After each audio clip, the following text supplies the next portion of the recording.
WADR,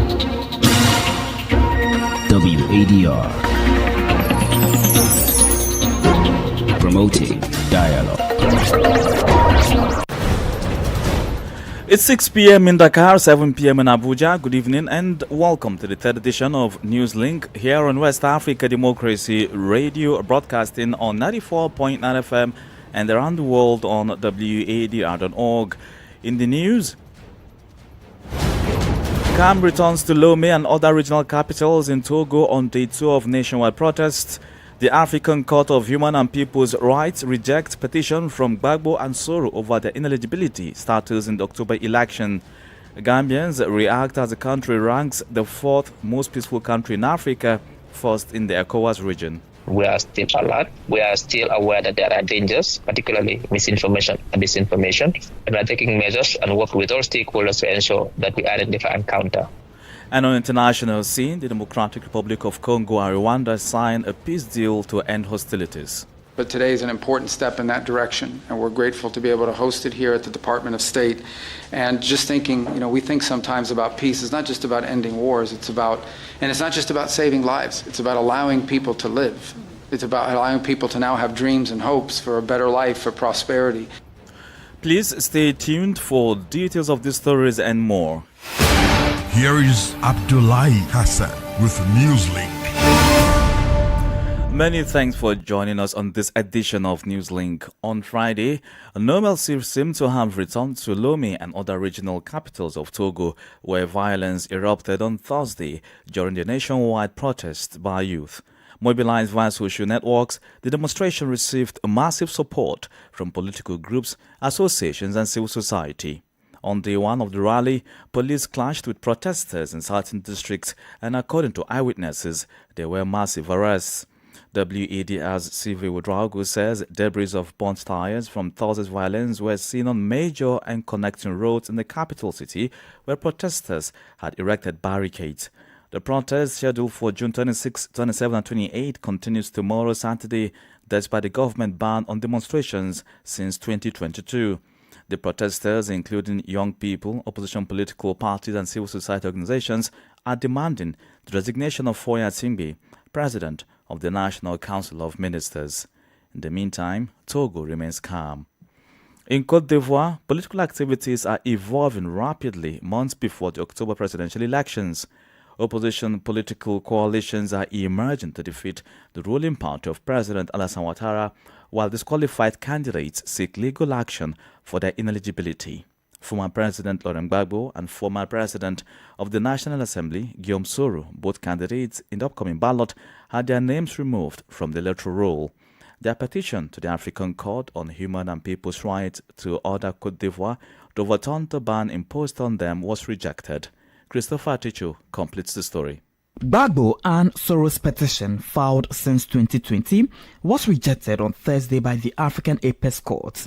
The opposition politicians had in their complaint alleged right violations by the Ivorian justice system, which has banned them from standing in the October 25, 2025 presidential election. Gbagbo, who has declared his candidacy for the October poll, was removed from the electoral register following his conviction over a bank robbery case. However, the International Criminal Court had acquitted him of charges of crime against humanity stemming from the violent post-election crisis that ended his rule over a decade ago. On the other hand, Soro, a former prime minister, was served a life prison sentence in absentia for plotting a coup against President Alassane Ouattara. As a reminder, the African Court decision on Thursday, June 26, is in contrast with its announcement in 2020, when it issued provisional orders that Gbagbo and Soro be allowed to run in that year's elections. Like Laurent Gbagbo, Guillaume Soro, Tijani Chiam and other key opposition candidates have been banned from contesting in the October elections. Christopher Ticho reporting there. Meanwhile, the Ivorian Independent Electoral Commission has officially announced that the collection of citizen sponsorships will open on July 1, 2025 and end on August 26, 2025. The information was provided by the Vice President of the Commission, Alain Dogu, during a press conference he held on Thursday at the institution's headquarters in Abidjan. According to the Electoral Code, each candidate must be sponsored by a list of voters representing 1% of the local electorate in at least 50% of the regions and in 2 districts. Each candidate was able to mandate the representative to be trained, who in turn will be responsible for training the teams that will meet the voters to collect signatures. The Commission also calls on the population, and especially voters, to welcome the signature collectors who will be traveling throughout neighborhoods and villages starting July 1. Elsewhere, Guinea's Transitional President, General Mamadi Doumbouya, has officially received the draft new constitution of the Republic. The proposed draft document was prepared by a special committee established by the transitional government.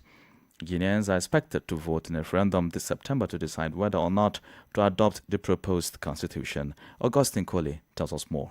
Members of the Transitional Parliament presented the draft constitution to General Mamadi Doumbouya at the Presidential Palace on Thursday evening. Prior to the submission, they held a plenary session behind closed doors at the People's Palace to discuss the content of the draft constitution drafted by a commission that was established. The contents of the draft constitution have not yet been made public.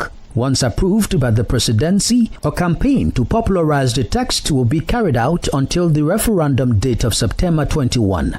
Dan Sakuroma is the president of Guinea's National Parliament. This vast exercise of popular consultation has allowed us to capture the living word of the nation in all its diversity. The National Council of Transition has worked independently, and it is precisely this freedom of action that has allowed the production of a balanced fundamental text. According to a member of the Transitional Parliament, the constitution to be submitted for approval insists on limiting the presidential term to 2.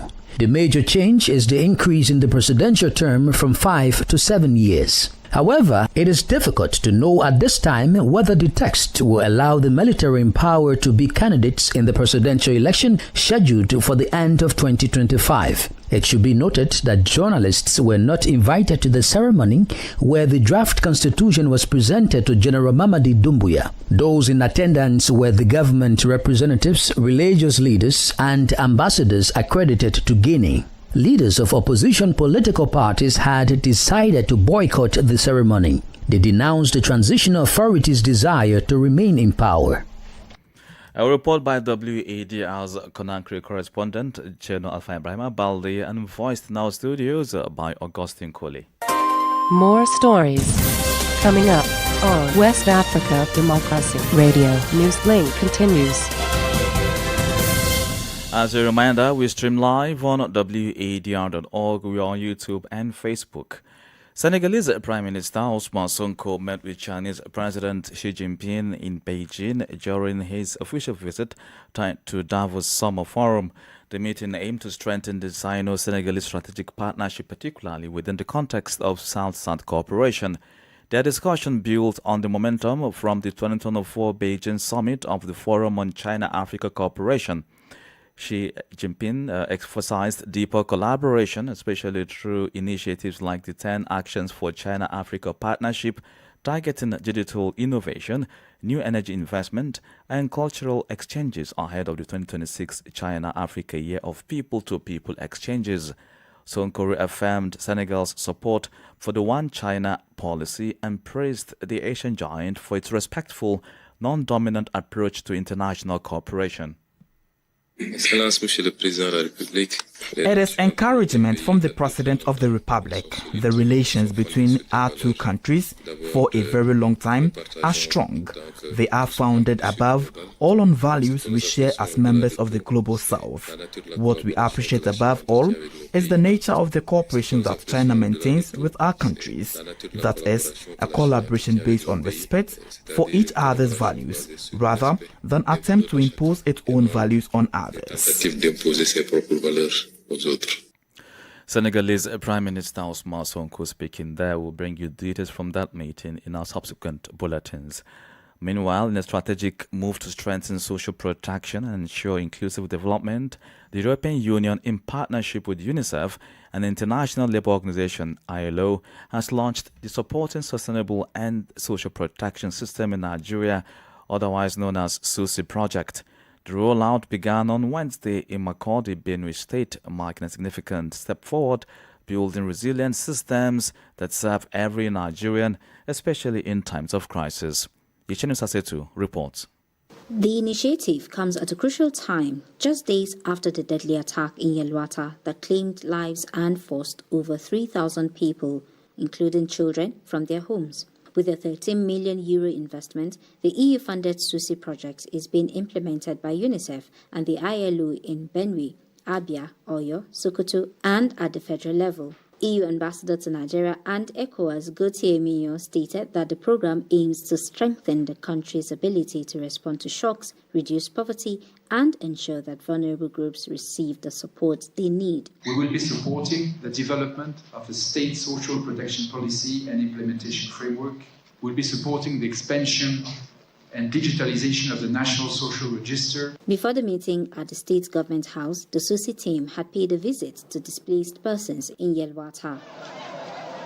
UNICEF's country representative, Christiane Munduate, explained that SUSI would help build systems that can respond quickly, protect livelihoods, and prevent lifelong trauma for affected children. By this joint support that we are doing today, we ensure that social protection is understood as a pillar of development. The Minister of Humanitarian Affairs and Poverty Reduction, Nentawe Yilwatda, added that the initiative aligns seamlessly with the federal government's renewed hope agenda. Mr. President asked me to be here to do a need assessment of what happened in Yelwata, and over the weekend, by next week, I should give him a report. The launch brought together stakeholders from across Nigeria and development partners, all united by one goal: to make sure no child, no woman, no family is left unprotected in times of crisis.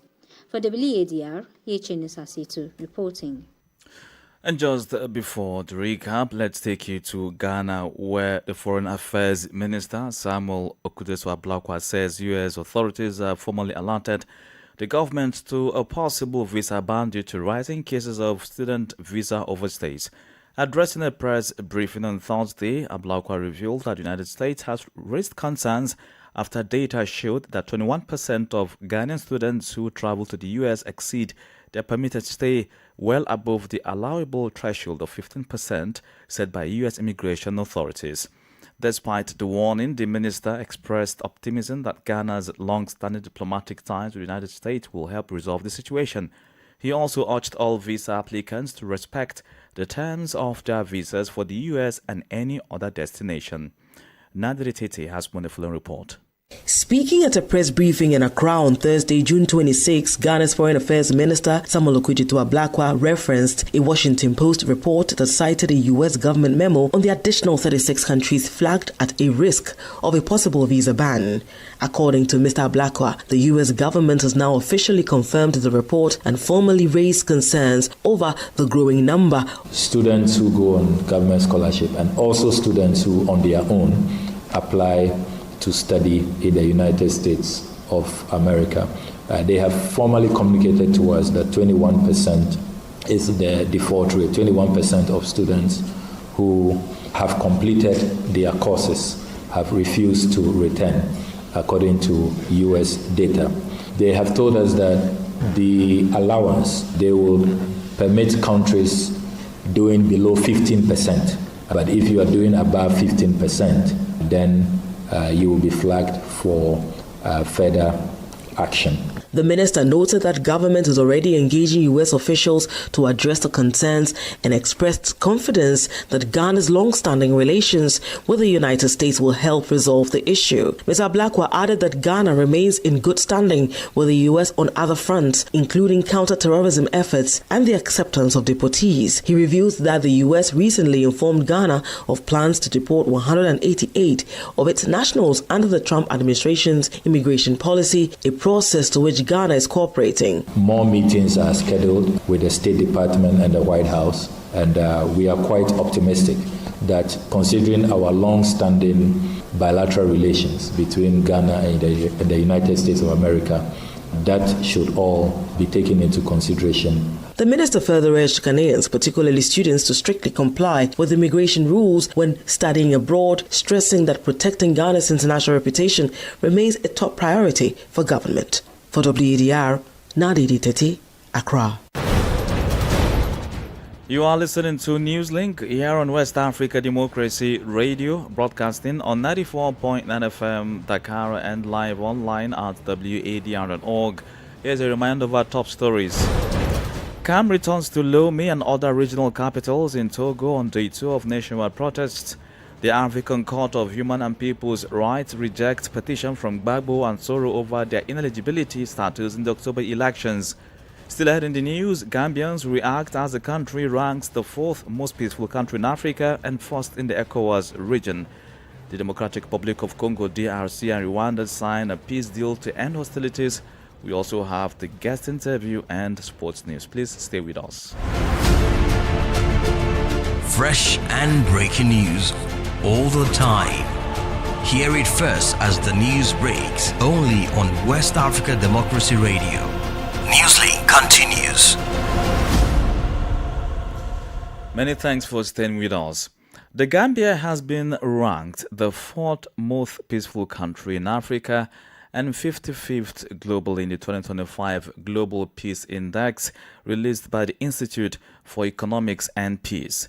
The report assessed 163 countries using 23 key indicators, including levels of safety, internal conflict, and militarization. Sankle Janko has more. This recognition highlights the Gambia's ongoing stability and the strength of its social fabric, achieved through years of democratic reform and community resilience. The country has climbed from 8th place in Africa in 2023 to 4th place today, indicating significant progress in national stability. In response, the Gambia's Information Minister Dr. Cisse welcomes the ranking, but cautioned that peace remains fragile, emphasizing that misinformation could threaten this hard-won harmony. Again, we are still alert. We are still aware that there are dangers, particularly misinformation and disinformation, and we are taking measures and work with all stakeholders to ensure that we identify and counter disinformation disorders so they don't become a menace for our peace. This ranking is a statement to the unity of the Gambian people. But what do ordinary Gambians think about this recognition? Some Gambians share their reactions with WADR. It shows that despite our challenges, we have maintained a level of calm and coexistence that make many nations strive for. Even though we are struggling on a daily basis, but we still maintain the pride, the love, the care we have for one another. This ranking means a lot. Meanwhile, Mariang, a prominent member of civil society organizations in the Gambia, also offers his perspective on the matter. Being peaceful should reflect into all households. You should be free to work anytime in the night, just like we used to experience before. Anytime in the night without being attacked. That is the Gambia that we know. That is the Gambia that we grew up in. And that is the Gambia that we cherish and we work every day to protect those values. The penetration of criminals into our society has to be talked about, has to be addressed, and we have to act now. Mauritius was named the most peaceful country in Africa in 2025, ranking 26th globally. Following closely, Botswana claims 43rd spot, while Namibia ranked 3rd in Africa, positioned at 50th worldwide. Sankule Janko with that report. In news beyond West Africa, the Democratic Republic of Congo and Rwanda have signed the US and Qatar brokered peace deal on Friday after months of conflict that has caused thousands of deaths and left millions displaced in eastern DRC. The DRC accuses Rwanda of backing the M23 rebel group, which is fighting against its forces in the eastern region of the country. The deal occurs amid reports that the U.S. is considering a minerals agreement in exchange for peace and stability in the region where various militias have competed for resource control for decades. The agreement signed in Washington, D.C. between DRC's Foreign Minister Teresa Kwayukwamba Wagner and Rwanda's Foreign Minister Olivier Nduhimana was overseen by U.S. Secretary of State Marco Rubio. We can't wait to have the heads of state, the presidents of the respective countries here in Washington in a few weeks to finalize the complete protocol and agreement, but today is an important step in that direction, and we're grateful to be able to host it here at the Department of State. And just thinking, we think sometimes about peace. It's not just about ending wars. It's not just about saving lives. It's about allowing people to live. It's about allowing people to now have dreams and hopes for a better life, for prosperity, for economic opportunity, for a family reunification, for all the things that make life worth living. Those things become impossible when there's war and when there's conflict. So we're grateful to have played the role we've played. We acknowledge and recognize there's still more work to be done. But we thank you all very much for being a part of this historic and important day. This is really why I wanted this job, or why I embraced this job so much, is moments like this. This is, in essence, the Department of State is really the Department of Peace. It's designed to bring people together, both in our relations with other countries, but to the extent we can use the stature and the influence of the United States to bring others together. It makes the world a better place. And I honestly believe that when there's peace in the world among friends who may have disagreements and conflict, it does help America. It does help make America stronger and safer and more prosperous. It gives us partners we can do business with. And partners that we can work with to address insecurity and threats to our national security and to our collective national security. Marco Rubio is United States Secretary of State. Politics, Analysis on major news, social matters, and all. This is A Guest. Our guest segment tonight is a focus on the new trend of protest which has taken to the virtual space in Togo. On Thursday, June 26, a national protest kicked off with a simple demand that Foya Tingbe resigns. However, a major question looms. What is the impact of this new protest movement, which began on social media in Togo and is now being followed in the streets? Kemal Afanyon is head of West Africa for Internet Without Borders. Yeah, I think that in Togo, as you said, what we are now observing is not new. In the past, we observe such trends. But then the citizens realize that internet can help to mobilize people. Internet is a tool which is very powerful, which can reach people easily, which can allow people to protest sometimes when they don't have this possibility in the real civic space. So because they feel they feel some pressure from the government in that space, that civic space, because they are not allowed to protest, to mobilize in that civic space, and then they see the possibilities through online spaces, then they try to take advantage from that.